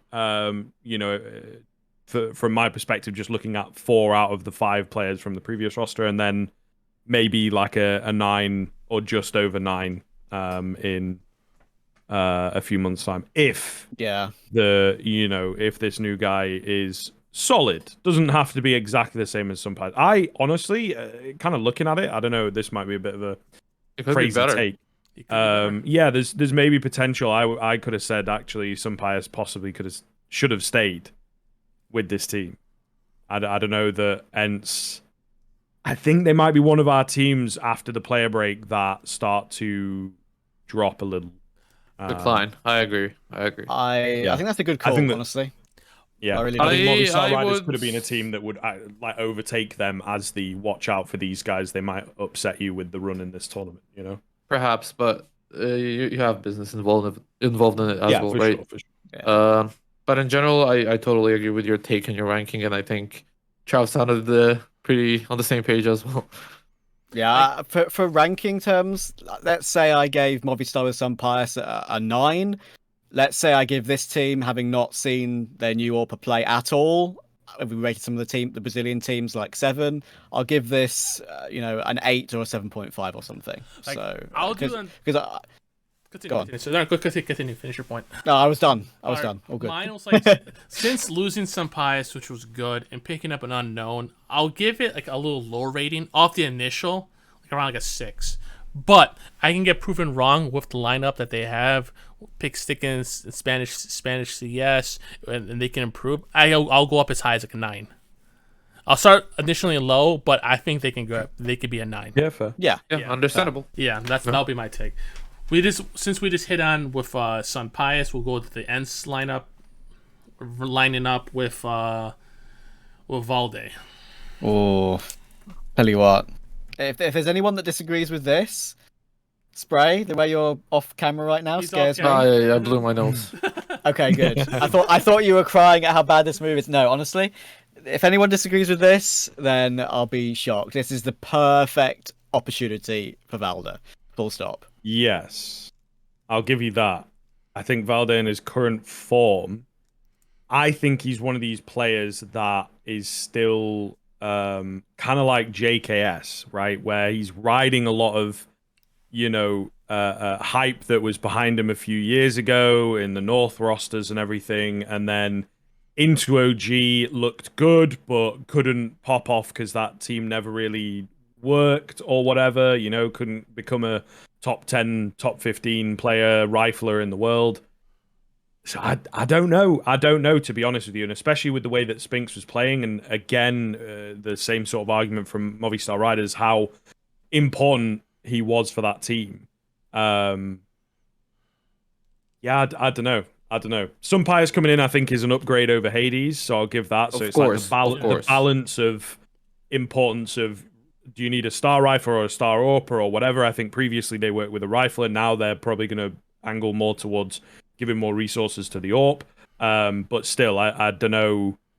I don't know how I feel about the Valde move. I think it's good, but I don't think that it's great. I don't think it's good for him. Yeah, I think that it's going to be a lot of pressure. What do you mean not good for him? I think that after he left OG, obviously he stated publicly that he wants to join a roster to potentially win titles, right? Yeah. Number one, this is not a roster to potentially win titles off the bat. At any case that you guys are going to look at it, it's going to be a developing roster that's going to take time up until it least gets to even top 15, top 10. And number two, I think that it's long overdue for him to join Astralis. That's true. Sure. Yeah.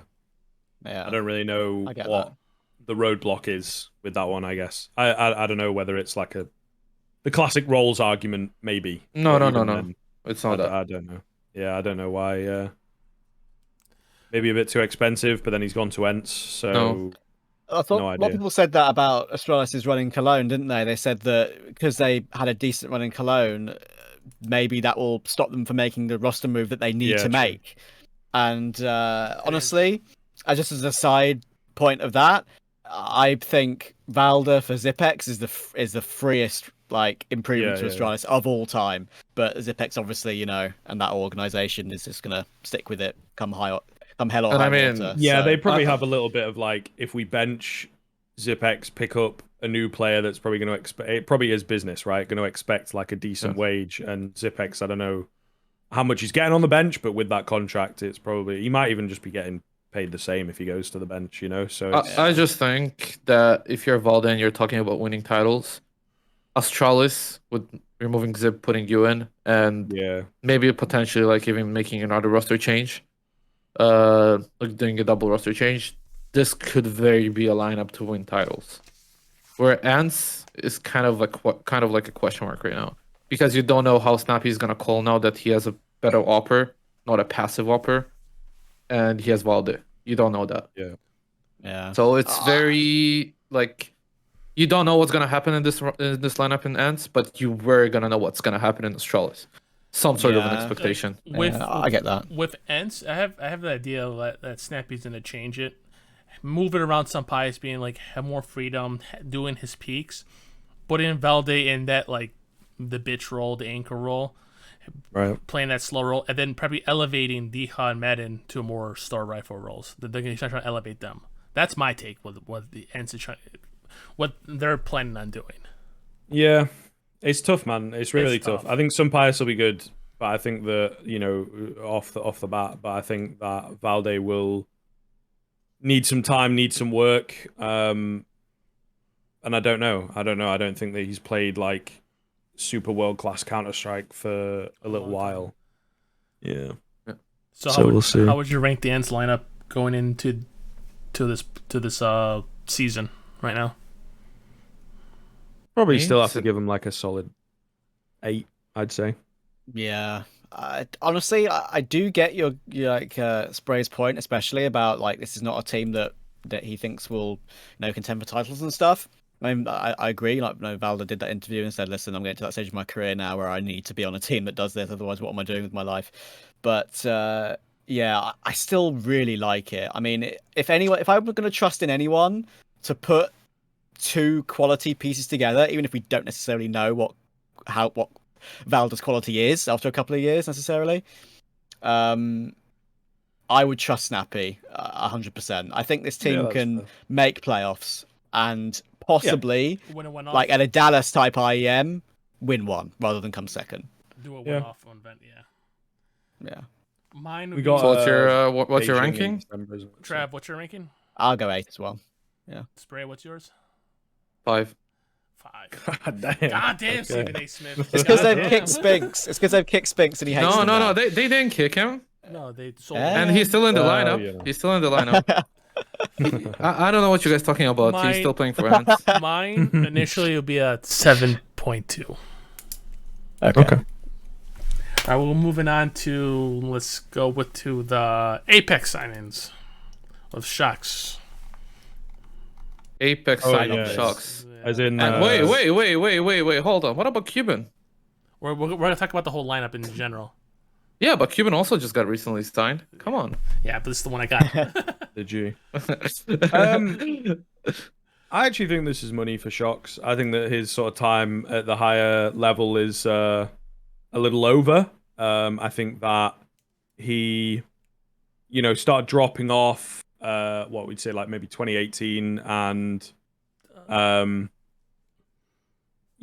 tried a few different rosters, Kenny and him together, and all this kind of stuff. And I think that he also then tried sticking with what he knew, didn't really work. Went to try and reinvent himself on Vitality, also didn't really work. But I think at this level, mechanically, he could still just farm. If there's like no pressure on him, and it's good. This lineup looks good. Yeah, this lineup looks really good for the level that they're playing at, to be honest. If you were to look at it from an outsider POV from a couple of years ago and look at that team and say, you've got Nork, Sticko, Jacob, and Shocks, be thinking that's a Pro Cuban League as a team. Coach. You're thinking that's a Pro League team, aren't you? But I think I love this. I think they can do really well. This is a sort of level for Shocks, as Skriv says, that he can be a bit more free. He can perhaps regain some confidence, of course, as you saw in Liquid. He's having just a tough time with the travel and his personal life in general. Yeah. So I'm sure, absolutely for certain, that would have affected his performance. He can chill. He can try and reinvent himself at that level and start to frag high again and regain some of his old form. And I mean, he's playing ESEA Advanced, for goodness sake, for the first time in 13 seasons, I think I read. So yeah, it's perfect for him to just chill and get some confidence back. And I think this team could win some tier 2 cups and get some nice invites. Definitely. They could also make it to the RMR, in my opinion. My question is, does anyone know who JL is? Like, does anyone have you seen him? Oh, yeah. Ex-Mad Lions player. He is a really, really good player. He has an insane aim. He's a really good player. So pretty young. Yeah. Because I read some of the forums and on Reddit, they're like, "Where's the firepower?" They see a good lineup winning like a tier 2 event. You have Knock, you have JK, and you have Stico. That's the firepower. Yeah, that's not my take. Listen to the Redditors, man, not me.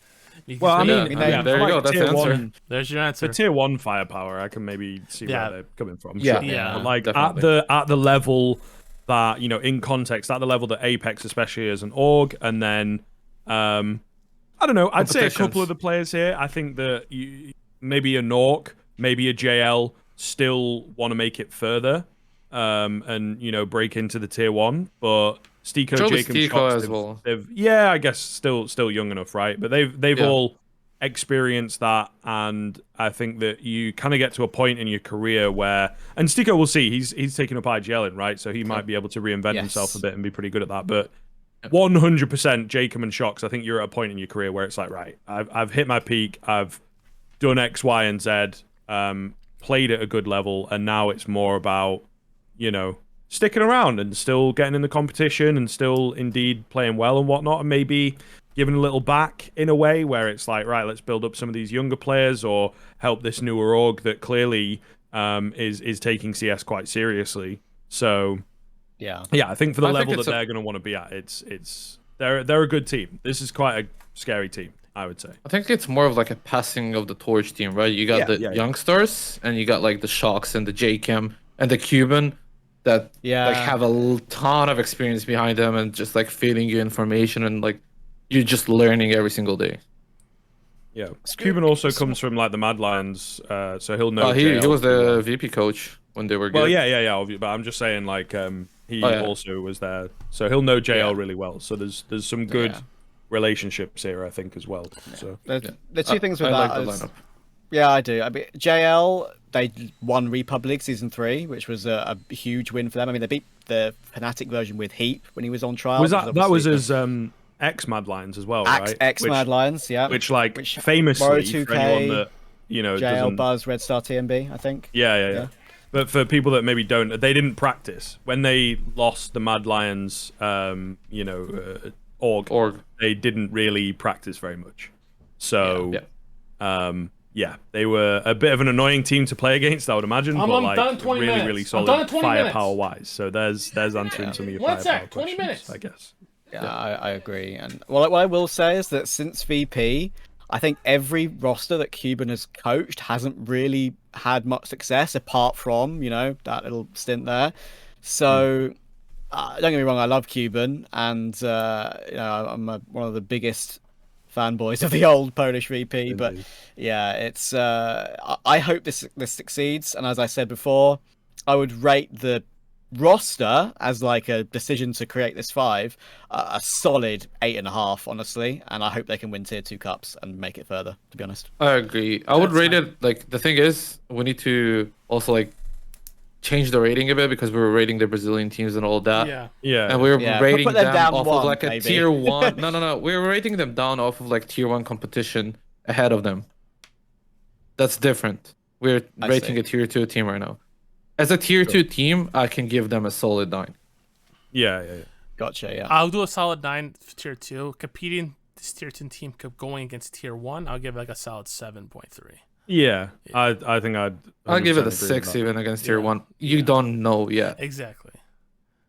Yeah. All But right. we'll see. I think you're on a good level where they could probably make the RMR. And I think that would be a nice 6 months with, it'd be like 3 new additions, right? Because JL's pretty recent, I thought. JL is pretty recent. Knock was there for a while. All right, we're gonna move on to Copenhagen Flames. Yep. Yeah. A little bird from Sky action. Bird from Sky action. Yeah. I think people will look at this team, right? And some of the people maybe who aren't like necessarily watch tier 2 as much will look at this team and say, what? Copenhagen, they don't have any of their good players anymore from when they did well at the major. But realistically, any roster that Bird from Sky IGLs, this team is going to be structured, hard to beat, and they're going to be at Ecstatics level, if not better, for me. With Look this at the team. firepower. They will, in my opinion, they'll be better. You got Borup, you got TMB, you got Rawls and Regali. Like, those guys are firepower-wise better than the static guys. Yeah. I don't know, Static had man. Fascia, and that was... Yeah, but I'd say like all around. I think that all around that the firepower they have in Copenhagen Flames is a step above Ecstatic, in my opinion, at least. I don't know. I don't know on that argument. I just feel like the roster in general, to give like thoughts on that. Pretty sure there's like 3 IGLs here, right? Where maybe not fully, but in their most recent tenure, Rals, TMB have also IGL'd. Rals towards the end, you don't know what's going on, but towards the end of the Sprout stint was really not playing well at Conference and Valencia. Really not fun. So I don't know. I'm a big fan of Borup. I've been, for a good while. One. I like Regali.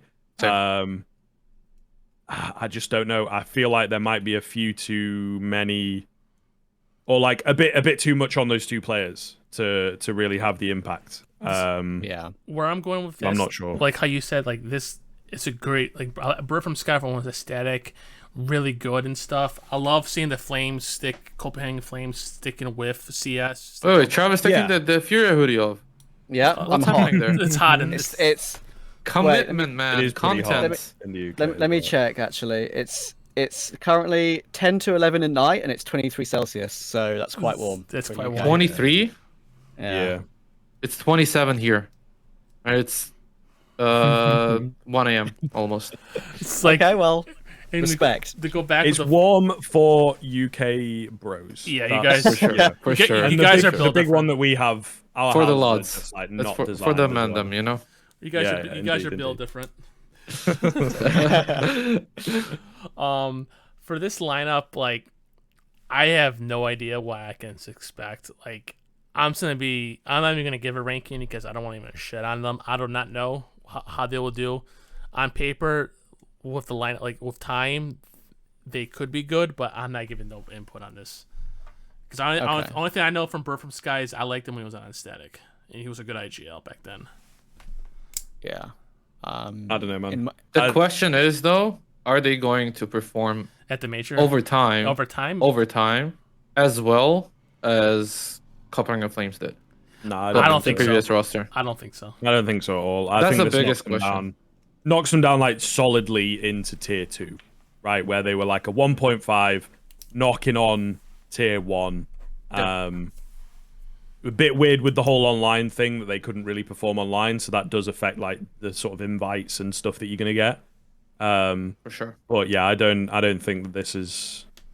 I'm not a big fan. I'm happy to be wrong. I think there's a good Me couple too. players in here, but I think that they are possibly going to suffer. Who knows? Maybe you free up some of these IGL players and they do indeed play pretty well, but I just, I don't know. I think the guys like Borup and Regali will be happy to be on a team, and they'll be happy to have a chance to maybe show themselves off. And it is actually a great organization for that, because I'm sure at the first opportunity of like, we've got NIP or we've got Astralis or, whatever, knocking for some new talent, they'll probably be quite happy to get you shipped off. So from a career Which is initially perspective, what it they could be a wanted cool to move. do as an org. Yeah, no, definitely. And I think that actually it's a really solid way of building from the ground up, and they've done a fantastic job with that. I'm definitely not knocking it, and I think that it's really, really good for them indeed to stick around as we're seeing here, and also to maybe become like a mainstay in a big organization, and eventually we might get a couple years down the line, we might get them picking up a roster that is legit, I mean, that's how it worked. That's the Copenhagen Flames philosophy. They just build up these talents and then they sell them on to better teams once they make a sick run somewhere for an insane profit. That's been their philosophy and their motto for so long, and they've been doing incredible job at that. This roster for me, if I was to rate it, let's say I rated Ecstatic in tier 2 at around an inconsistent 7. That sort of level. I'd agree with that. I would agree with that. This team can be better for me. So I'll say I think we're going to see Copenhagen Flames compete for not maybe necessarily level at Apeks that I think they can do. I think they can compete, especially led by Bird from Sky, who's going to whip these guys into shape for sure. At around a 7.5 for me. I'd give them a solid 8 for starters for a tier 2 team, but it's kind of hard rating those teams that we didn't see play yet at all. Sure. It is. I mean, it's time. Time will tell. Basically, I think in my eyes the lineup is good, but I wouldn't really say it's set in stone they'll be good.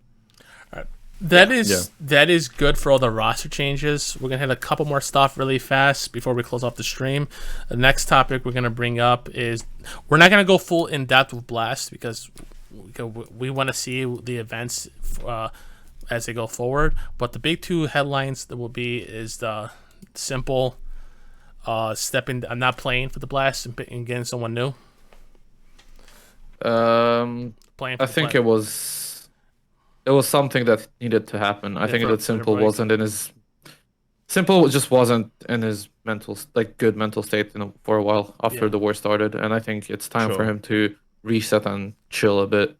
I think it's fine. Yeah. I think they're still going to be good enough to advance. For sure. You got Electronic, you got Bit. Exactly. I mean, I don't see no problem with it, and I still think Navi he's going to come back when it really matters. That's my take.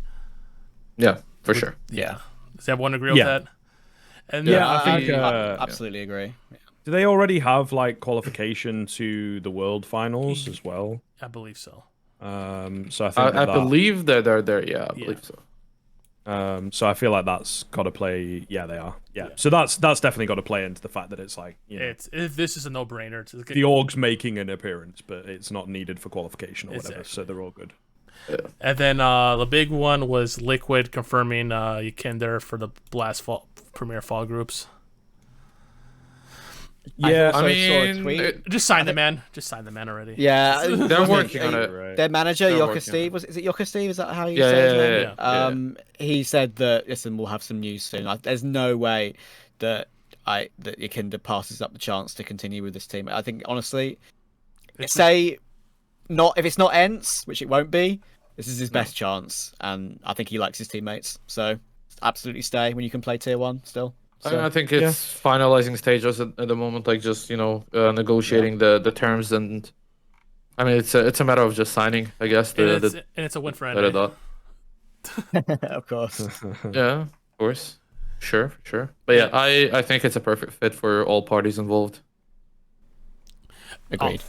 Now, Blast, we'll hit on Blast next week when there's matches go on. I don't want to preview Blast because we honestly do not know how the roster moves will go into effect. We'll just be guessing. We'll do in depth how they play after next week. The last thing I'm going to say for this week is, since we support ESL Impact and the women's stuff, I also want to get congrats to the CLG Red lineup for revamping. And with Goose Breeder, Bibian, Mads, Kelsey, and Calday. I just want to give a congrats to them with that amazing lineup. And I hope they can compete in ESL Impact. Yeah, big congrats. Yeah, big congrats with them. We're not going to hit on it because I'm going to do a special down the line once they actually play. So this will be the end of the podcast. I want to give a special thanks to sprayxd, who did the interview with us, Skrivcast, and Trav for all showing up today. And I also want to give a huge shout out to our sponsors, Refrag, and use the code 15 NART for 15% off. Is there anything, guys, you want to say off before we close off? No, that's it for me. All good, I'll just say thanks for having me on. I'd be happy to do it again. It was a lot of fun, and interviewing Safe was a lot of fun. Oh yeah, so. Besides my shitty microphone at the beginning of the cast, it wasn't all pretty good. well. I made up for it. It's fine. Sprays the god. We held things down. We held things. But yeah, always good, man. Always fun. All right. We will have Skriv and Trav back when whenever they're available, when not casting in events, anything like that. We'll love that. And Spray is our residential third host whenever Nart is. Yeah. At this point, yeah. Whenever Nart's doing stuff at the hospital. Again, guys, I want to thank you all for watching. We want to thank Safe again, and peace out.